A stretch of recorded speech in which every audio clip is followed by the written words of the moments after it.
أعوذ بالله السميع العليم من الشيطان الرجيم بسم الله الرحمن الرحيم الحمد لله رب العالمين وبه نستعين وصلى الله على سيدنا محمد وأطهره الطاهرين وعن الله عليهم أجمعين.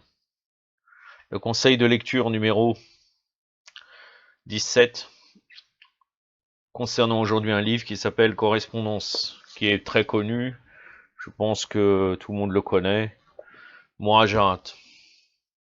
Et je ne vous présente pas l'édition, c'est une édition qui est largement meilleure que ce qu'il y a actuellement. Actuellement, il est disponible aux éditions El Bourak, ce livre-là, à 19 €, avec une qualité de papier qui est médiocre, comme beaucoup de livres malheureusement, des éditions El Bourak. C'est un livre que je connais depuis longtemps, ça fait très longtemps que je l'avais pas lu, avec une conversation de certains frères africains, avec certains frères africains sur Facebook, ça m'a motivé pour le relire. Vraiment, c'est un très bon livre. Avec une petite remarque que j'ai lue dans un livre de Sabrina Mervin, qui est une spécialiste de l'islam chiite, que je pense même qu'elle doit être chiite, d'après ce que je connais et les informations qui m'a été retournées. Elle écrit un livre qui s'appelle Un réformisme chiite au Liban, qui parle des lamas et des lettrés de Jabel Armal au début du XXe siècle. Ce livre est disponible aux éditions Kartala. Il apporte certaines informations intéressantes, mais bien sûr au niveau sociologique et biographie de ces lamas. Elle dit que ce livre n'est pas qu'une correspondance, ça a été aussi des rencontres entre donc Shir Salim el-Beshri et Seyed Abdel Hossein Sharifuddin el-Rameli. C'est vrai que c'est fort possible, car quelquefois, en pensant au courrier, à la rapidité des courriers, quelquefois il y a 2 jours d'intervalle, voire une journée, entre les différentes correspondances, chose qui est un peu difficile. S'ils ont correspondu, à l'époque, le courrier n'était pas aussi rapide que maintenant. Et même encore maintenant, il peut avoir des travers. Mais là, pratiquement tous les jours, tous les 2 jours, vous avez une correspondance. D'ailleurs, ça a été assez rapide. Ça commence le 29 octobre 1911, le 6 d'Ul-Qarda 1329.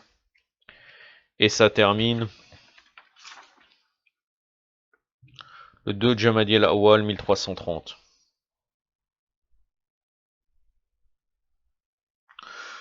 Donc, je n'ai pas calculé maintenant, mais il me semble 4 ou 5 mois.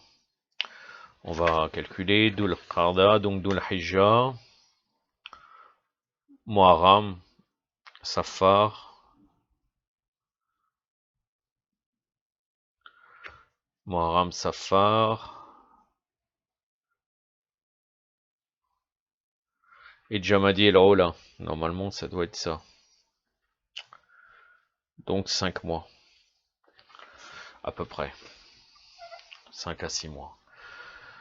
Donc elle dit que c'est uniquement une correspondance, ça a été aussi des rencontres. Et il y a aussi une autre chose que je pense que le livre a été retouché.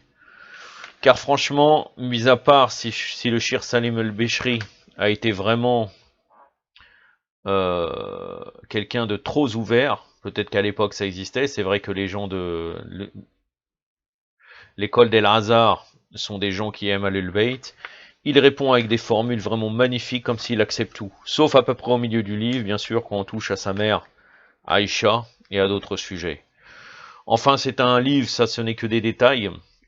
C'est un livre vraiment qu'il faut avoir. Il y a certaines choses qui sont vraiment des perles, comme par exemple quand il cite Sayyid Abdel Hussein Sharafuddin al-Rameli, 40 rapporteurs de hadith chiites, qui est, avec leur biographie, qui est dans les livres qui rapportent des hadiths chez les mukhalifines, d'après même certains dans Bukhari et Muslim.